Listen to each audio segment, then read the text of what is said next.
நடுவீதியில் தீப்பற்றி எரிந்த கார், தமிழர் பகுதியில் சம்பவம்.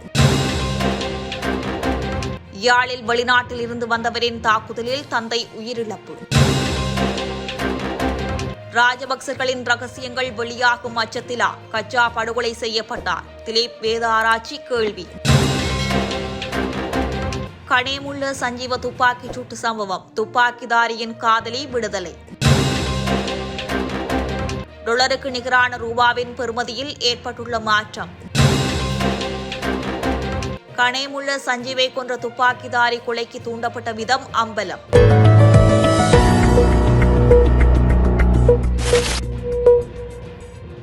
வவனியாவில் மோட்டார் சைக்கிளுடன் கார் மோதி விபத்துக்குள்ளானதில் கார் முற்றாக தீப்பற்றி எரிந்துள்ளதாக காவல்துறையினர் தெரிவித்துள்ளனர். குறித்த சம்பவம் இன்று காலை வவனியா பூந்தோட்டம் வீதியில் இடம்பெற்றுள்ளது.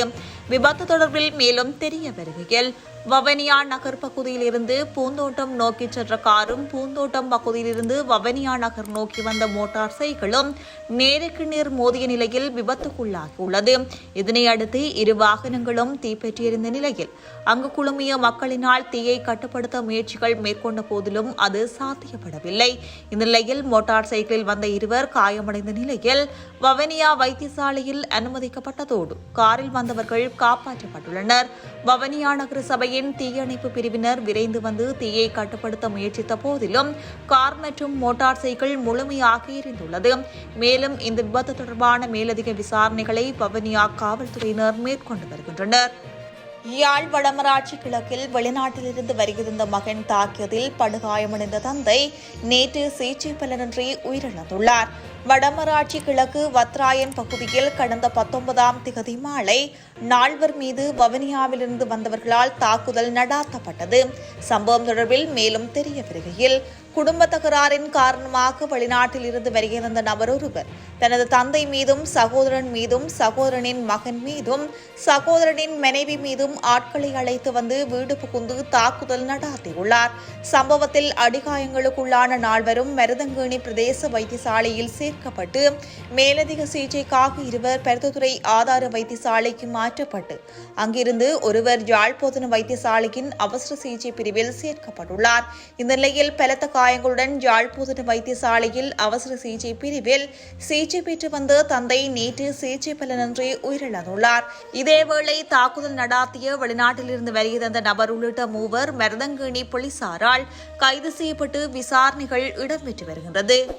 ராஜபக்சர்களின் ரகசியங்கள் வெளியாகும் என்ற அச்சத்தில் மித்தினிய கச்சா படுகொலை செய்யப்பட்டார் என்று மக்கள் மத்தியில் பேசப்படுகிறது.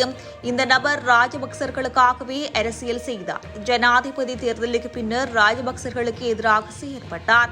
ஆகவே அக்கொலை குறித்து முறையாக விசாரணைகளை மேற்கொள்ள வேண்டும் என ஐக்கிய மக்கள் சக்தியின் பாராளுமன்ற உறுப்பினர் திலீப் வேதராட்சி தெரிவித்துள்ளார். பாராளுமன்றத்தில் சனிக்கிழமை நடைபெற்ற 2025ஆம் ஆண்டிற்கான வரவு செலவு திட்டத்தின் மீதான 5ஆம் நாள் விவாதத்தில் உரையாற்றுகையில் மேற்கண்டவாறு தெரிவித்துள்ளார்.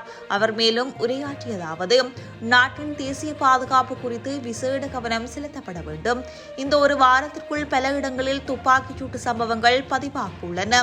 கொழும்பு நீதவான் நீதிமன்ற நீதிபதி முன்னிலையில் சந்தேக நபர் படுகொலை செய்யப்பட்டார். மித்தனிய பகுதியில் தந்தை உட்பட 2 சிறுவர்கள் படுகொலை செய்யப்பட்டனர். நேற்று முன்தினம் இரவு கொட்டாஞ்சேனை பகுதியில் ஒருவர் படுகொலை செய்யப்பட்டுள்ளார். இவை தேசிய பாதுகாப்புக்கு அச்சுறுத்தலாக அமையாதா என்பதை அரசாங்கம் வெளிப்படுத்த வேண்டும். கடந்த செவ்வாய்க்கிழமை இரவு மித்தனிய பகுதியில் கச்சா என்று அழைக்கப்படும் அருண விதானகமே மீதும் அவரது 2 பிள்ளைகள் மீதும் துப்பாக்கிச் சூட்டு பிரயோகம் மேற்கொள்ளப்பட்டுள்ளது. இந்த சம்பவத்தில் மூவரும் உயிரிழந்துள்ளனர். 2 சிறு பிள்ளைகளின் இறப்புக்கு வருத்தமடைகின்றேன். தந்தையின் தவறினால் பிள்ளைகள் பாதிக்கப்பட்டுள்ளார்கள். அருணவிதான என்பவர் 2022 காலப்பகுதியில் போராட்டத்தின் போது போராட்டக்காரர்களுக்கு எதிராக செயற்பட்டார். மிதமுள்ள பகுதியில் DA ராஜபக்சவின் உருவச்சிலையை உடைத்து போராட்டக்காரர்கள் போராட்டத்தில் ஈடுபட்ட போது இவர் T57 ரக துப்பாக்கியுடன் அப்பகுதிக்கு வந்து துப்பாக்கிச் சூட்டினை மேற்கொண்டார். இதனால் இருவர் பலியானதுடன் இருவர் காயமடைந்தனர். இருப்பினும் அவருக்கு எதிராக முறையான நடவடிக்கைகள் ஏதும் எடுக்கப்படவில்லை. இந்த நபர் முன்னாள் ஜனாதிபதி மஹிந்த ராஜபக்சவிற்கும் ராஜபக்ச குடும்பத்திற்கும் சார்பாகவே செயற்பட்டார். அவர்களுக்காகவே அரசியல் செய்தார். கடந்த ஜனாதிபதி தேர்தலின் போது ராஜபக்சர்களிடம் இருந்து விலகி புரிதொரு அரசியல் கட்சிக்கு சென்றார். பின்னர் ராஜபக்சர்களுக்கு எதிராக செயல்பட்டார். ராஜபக்சர்கள் தொடர்பான ரகசியங்கள் வெளிவரும் என்ற அச்சத்தில் இவர் படுகொலை செய்யப்பட்டிருக்கலாம் என்று மக்கள் மத்தியில் பேசப்படுகிறது. ஆகவே கச்சாவின் கொலையில் மர்மம் உள்ளது. இந்த விவகாரத்தை அரசாங்கம் முறையாக விசாரணை செய்ய வேண்டும் என்று தெரிவித்துள்ளார். கணையம் உள்ள சஞ்சீவ கொலை சம்பவம் தொடர்பில் கைது செய்யப்பட்ட துப்பாக்கிச்சூடு நடாத்தியவரின் காதலி வாக்குமூலத்தை பெற்றதன் பின்னர் விடுவிக்கப்பட்டுள்ளார். எனினும் அவருடன் கைது செய்யப்பட்ட மற்ற நபரிடம் தொடர்ந்தும் விசாரணைகள் முன்னெடுக்கப்பட்டு வருகின்றன. இதேவேளை இச்சம்பவத்தில் கைது செய்யப்பட்ட மேலும் 3 சந்தேக நபர்களும் தடுப்பு காவலில் வைத்து விசாரணைக்கு உட்படுத்தப்பட்டு வருவதாக கொழும்பு குற்றத்தடுப்பு பிரிவினர் தெரிவித்துள்ளனர். இலங்கை மத்திய வங்கி இன்றைய நாளுக்கான நாணய மாற்று விகிதங்களை வெளியிட்டுள்ளது. அதன்படி அமெரிக்க டாலர் ஒன்றின் கொள்முதல் பெறுமதி 291.51 ரூபாவாகவும் விற்பனை பெறுமதி 300.08 ஆகவும் பதிவாகியுள்ளது. ஸ்டேர்லிங் பவுண்ட் ஒன்றின் கொள்முதல் பெறுமதி 368.17 ஆகவும் விற்பனை பெறுமதி 382.09 ஆகவும் பதிவாகியுள்ளது. யூரோ ஒன்றின் கொள்முதல் பெறுமதி 304.86 ஆகவும் விற்பனை பெறுமதி 317.35 ஆகவும் பதிவாகியுள்ளது. கனேடிய டாலர் ஒன்றின் கொள்முதல் பெறுமதி 204.05 ஆகவும் விற்பனை பெறுமதி 212.77 ஆகவும் பதிவாகியுள்ளது. ஆஸ்திரேலிய டாலர் ஒன்றின் கொள்முதல் பெறுமதி 184.23 ஆகவும் விற்பனை பெறுமதி 193.63 ஆகவும் பதிவாகியுள்ளது.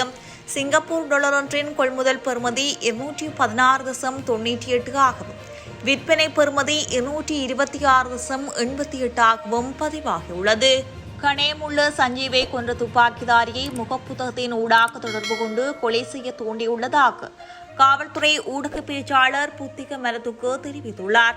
தென்னிலங்கை ஊடகம் ஒன்றுக்கு இன்று வழங்கிய நேர்காணல் ஒன்றின் போதே அவர் இதனை தெரிவித்துள்ளார். அதன்போது குற்றவாளிகள் அந்த நபரை முன்னாள் ராணுவ வீரர் என்று அடையாளம் கண்ட பிறகு உனக்கு வேலை இல்லையா, சிறிய வேலை ஒன்று செய்வோமா என கேட்டு முகப்புத்தகத்தின் ஊடாக குறுஞ்செய்திகளை அனுப்பி கொலைக்கு தூண்டியுள்ளதாக காவல்துறை ஊடக பேச்சாளர் தெரிவித்துள்ளார். அத்தோடு கடந்த கால அனுபவங்களின் அடிப்படையில் இந்த குற்றச்செயல்களில் ஈடுபட்டவர்களில் பெரும்பாலானோர் ஆயுதப்படைகள் அல்லது காவல்துறையைச் சேர்ந்தவர்கள் என்பது மிகவும் தெளிவாகியுள்ளதாக அவர் தெரிவித்துள்ளார். இந்த நிலையில் அவர்களை கைது செய்யுமாறு பாதுகாப்பு செயலாளர் இன்று உத்தரவிட்டுள்ளதாகவும் ராணுவ சேவையைச் சேர்ந்த ஒருவர் சட்டப்பூர்வமாக விடுவிக்கப்படாமல் தப்பிச் சென்றால் அது ஒரு குற்றம் என்றும் அவர்களை கைது செய்ய சட்டத்தில் ஏற்பாடுகள் உள்ளதாகவும் ஊடக பேச்சாளர் சுட்டிக்காட்டியுள்ளார். சமீபத்தில் கனிமுள்ள சஞ்சீவ கொலை வழக்கில் துப்பாக்கிதாரி ராணுவத்திலிருந்து வேலையில்லாமல் இருந்தபோது மட்டுமே சம்பந்தப்பட்ட குற்றவாளிகள் அவரை சரியாக அடையாளம் கண்டுள்ளனர் என்றும் காவல்துறை ஊடக பேச்சாளர் புத்திக மெனதுங்கு தெரிவித்துள்ளார். இவ்வாறானதொரு பின்னணியில் ராணுவத்தை விட்டு வெளியேறிய வீரர்கள் மற்றும் காவல்துறை அதிகாரிகளை தாங்கள் கண்காணித்து அனைத்து நபர்களையும் கைது செய்வதாகவும் அவர் மேலும் குறிப்பிட்டுள்ளார்.